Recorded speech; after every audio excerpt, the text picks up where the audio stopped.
Hi guys, and big welcome to a cEDH deck tech video for a Stax Rograkh Tevesh deck. Well, I don't know. Hi guys, how did it go? I've heard you topped 4 in a tournament. Yeah, I had a good run up to the top 4, and then I think PROA also played the deck, also with a finish. I did all right. I went Yeah. 2 and 3 basically. And you brought this to the Silicon Valley Eminence that was a few days ago. Yeah, so it was the Silicon Dynasty event run by Eminence, and they had it in the Bay Area in San Jose. Pretty big turnout. There was like 160 people. That's a lot of people. And this was a paper event, right? Yeah, it was in person. Yeah, the first big event we had in the area, and it was completely proxy friendly. So like a ton of people showed up. Ton of like really strong players as well. We had like Ian, who's been on a really hot streak recently, showed up. And a bunch of other like successful tournament players were there. So it was definitely like a stacked field. You won the tournament because you played against the winner. Yeah, so I was in the top 4. So I played the finals match against the winner, and it was a really adaptive Tim and Malcolm deck that kind of pivoted around the stacks and was able to close it out in the top 4. How did this deck perform, or how did it feel in that tournament environment, so to say? And so basically I mulled to the pod, but since there was a lot of blue players and a lot of mid-range piles, I got away with basically keeping hands that prioritized permanent mana over like ritualing out stacks pieces in order to not lose on turn 2. And then I was just basically able to overpower my opponents with just like slamming hate piece after hate piece that people really couldn't answer. And then in a couple games where basically no player was willing to take the step and like the risk of putting a play on the stack, I just like pivoted to the Tevesh into Obliterate plan. And like since Obliterate, it's an 8 mana sorcery, so it's expensive, but it's uncounterable. So you're able to just slam that bad boy, and it's just like Niv Mizzet players panicked, like Thrasios players are crying, like there's just no counterplay. Like it's just the Tevesh and then an Obliterate. Like you gotta answer it, and if you can't, you lose. So I have done a bunch of videos about this and saying, don't do this. And you're doing this. You haven't listened. Yes. But so if we just round up the deck here, you have a Divergent Transformation into Void Vinover and Sire of Insanity. That's insane. So like, yes, it really is. So the idea behind those cards is that you're basically like attacking the hands of your opponents. So like you may be not drawing as many cards as the Ristic player, but if you make half of their hand useless, sometimes more, then them drawing cards is not so bad. Yeah. By playing these 2 cards as your polymorph targets, the rest of your deck can be as hateful as possible, because these cards don't ask. They don't like. You're able to play a shell that is plays so many interactive permanents and cards that are like stacks pieces that are shutting off all angles of attack, that they're going to be a nail in the coffin instead of like putting a Razaketh into play or something, and they coincide so greatly with the game plan that you have here. You basically get to consolidate your deck and pretty much being only 2 types of cards. Every card in this deck is almost, not all of them. You have some cards that are like a bit of engine pieces, and you have like your tutor effects, but all the cards in this deck are either going to be making mana so you can play your spells, or they're going to be like interacting with your opponent in some way, shape, or form. And so it means that the deck it's very concise. It makes mana so it can play its spells through the hate pieces, and then it makes it so your opponents can't play theirs. So as I always like to say, if your opponents can't do anything, all you need is a wet paper towel to win the game with. That is true. That is true. I guess the core game plan here is just obliterate and have walkers in play, basically. That can be part of it, but like I think part of why this deck is so strong is because it's basically able to play reactively to not reactively. It's sort of, it's proactive interaction. So it's reactive in some sense, but you're anticipating your opponent's gameplay and then interacting with it. You basically, in some games you're on the obliterate plan. In some games you're on, like, let's say you're facing a ton of combo decks, you'll just like turn 1 Sire of Insanity and then disrupt everything else, and then you're drawing bombs and mana, and they're drawing Rite of Flames, Dark Rituals, and payoffs they can't cast. It's also worth noting the interaction between Sire of Insanity and Void Winnower.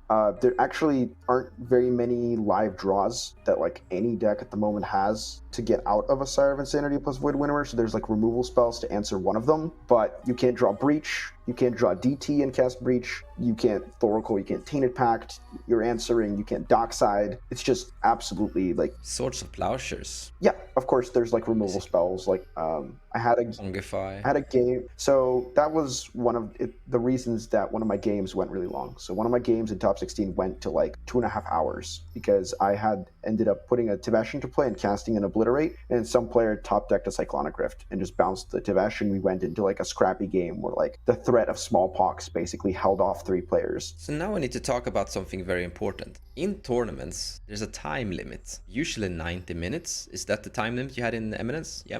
75. Oh, 75, that's less. We used to do 60 minutes in my local game store. But this deck... Yeah, we do 60 minutes at my LGS as well, where we've actually had a lot of success with this deck over... Interesting. Is that because the player's skill? I mean, I'm just guessing that you have played this deck really fast if you're gonna play this. So there's a number of things, right?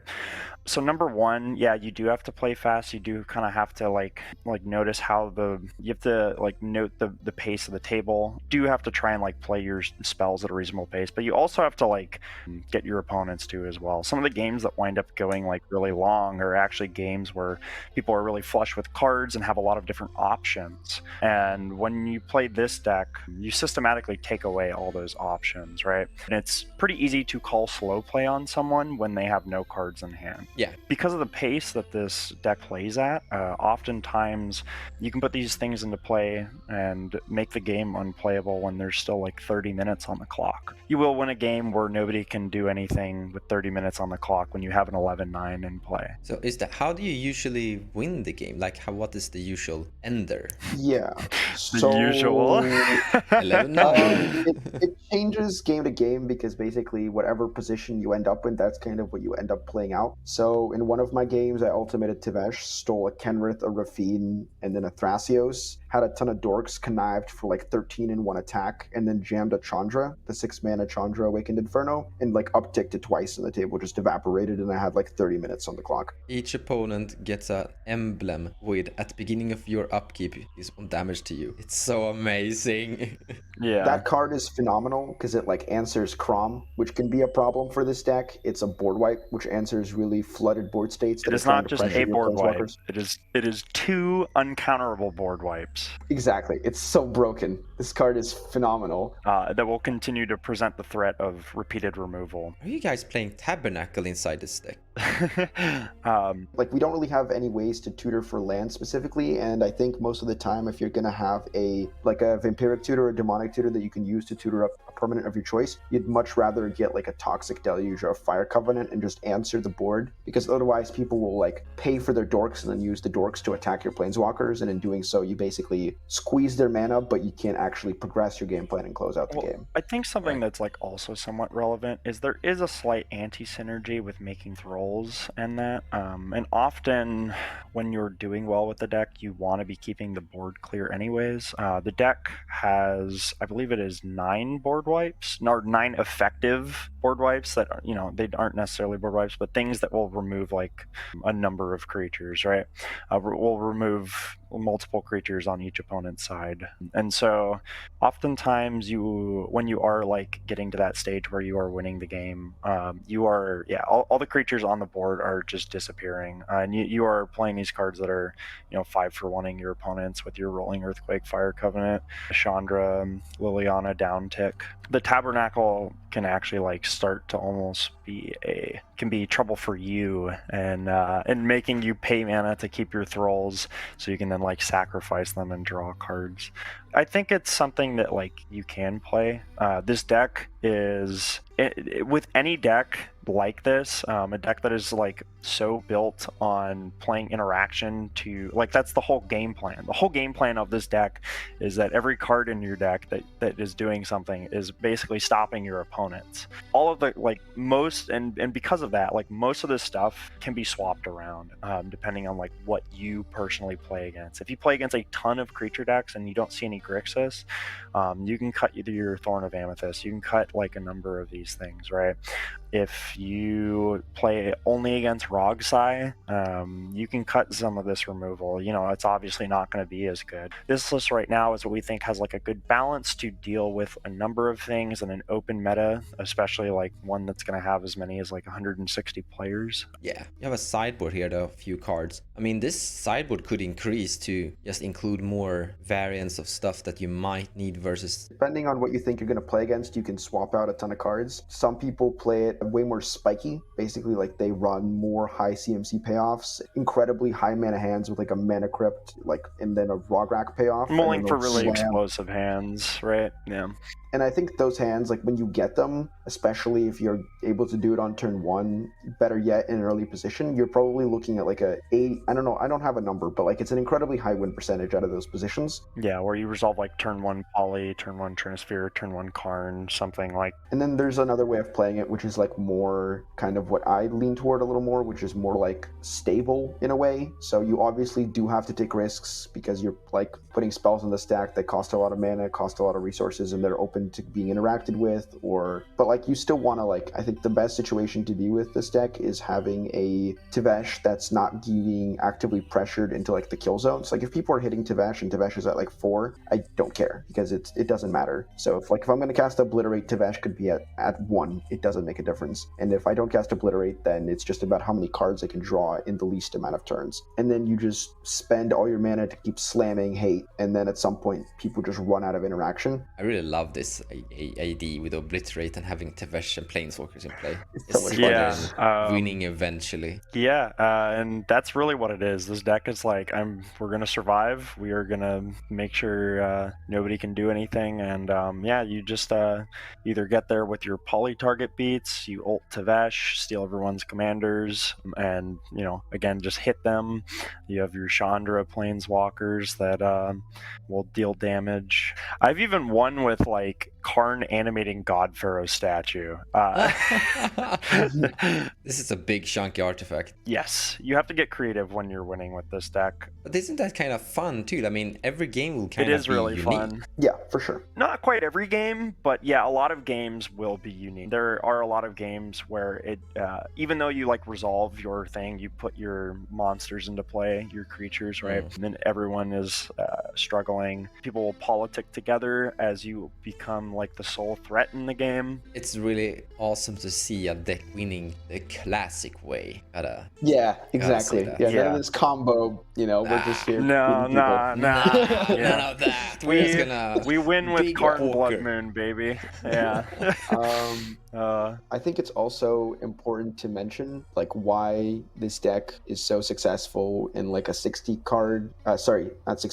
minute LGS meta, why it's successful in tournaments, is because it's actually incredibly incredibly consistent and incredibly quick at winning games. So, I mean, obviously excluding the one game that went 2.5 hours, we're just going to forget You about mean that like for a second. executing its game plan? Yeah.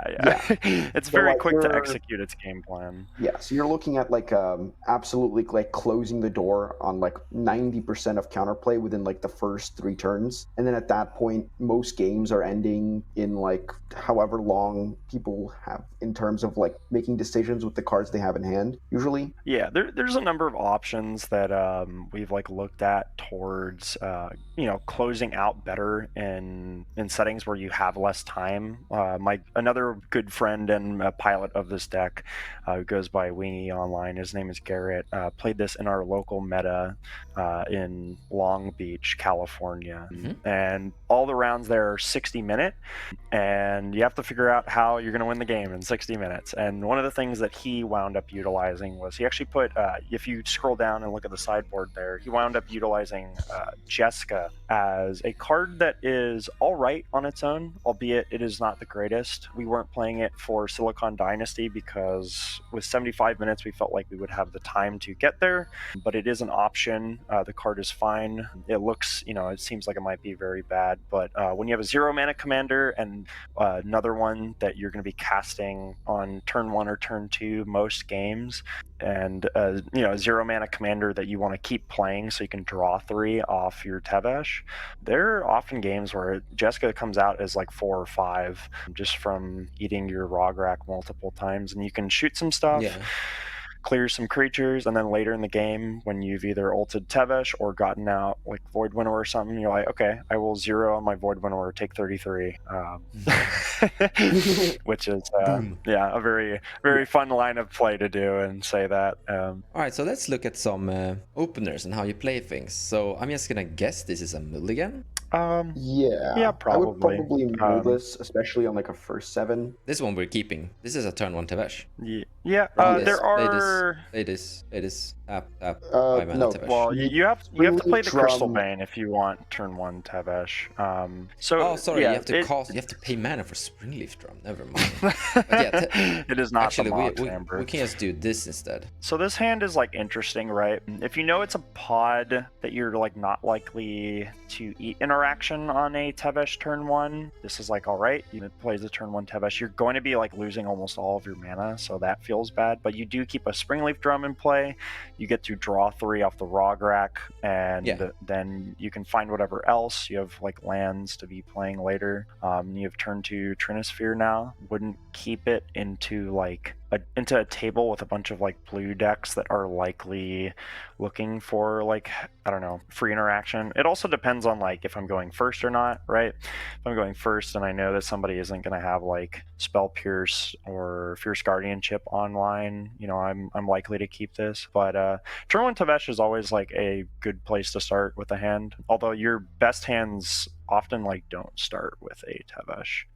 This is what I like to see here. This is exactly what you want to see. This is exactly the type of hand you want to see. Permanent mana, you can answer early commanders that pressure Tevesh. This is see the Mana Vault, Mox Opal, Manifold Key. You can then tap the Manifold Key, tap the Vault, untap with Key. Player Tevesh on turn 1, hold open Deadly Rollick, sack a Rog to Ancestral Recall. And draw 3 cards, same turn. Yep, draw 3 cards. And I think after this, we actually have like 1 mana floating, so we can actually deploy the Thorn of Amethyst. So turn 1 Tevesh with the Deadly Rollick in hand and Phone of Amnesties and draw 3 cards. Next turn, we can, draw another 3. This is another hand. This is totally fine hand, yeah. Yeah, this is a turn 1 Tevesh too. You have options here. You don't have to turn 1 Tevesh. Oh, you could, I guess, yeah. You don't. I think you're probably supposed to. It depends on...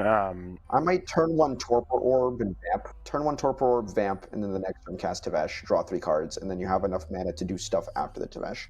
Or, you could turn 1 Tevesh. This is not enough mana to justify a keep. Mulligan? This is... like, you would keep this on like a 5 or a 4 maybe, but yeah, because of the soldering and the... Most of the time, you probably mulligan. If this is the first 7, you mulligan, or second 7, definitely. Yeah, this is first 7 or second 7, you mulligan, but there are people that you just know are going to, throw a Force of Will at you. And no if lands. you just like, Mulligan. We should keep it, right? I think, this one's obviously... But we have no initial mana source. This is why he didn't go to the top finals. Yeah, this is... Awesome. Thank you, Zentiic and PROA, for coming here and showcasing your deck. But if you guys want to actually see more of this, Spite Plays has a deck tech of their own as well. Link in the description below of the video if you want to take a look at more angles of this deck and hear other people also talk about it. But thank you for coming out here and sharing your deck expertise, and thank you for sharing your win, and congratulations for coming top 4. That's pretty good. Thank you. Yeah. Yeah. Thanks for having us on. Yeah, I'm very happy my partner Peter Zentiic did as well as he did. Yeah. That's it for us. Take care, guys. See you. See ya.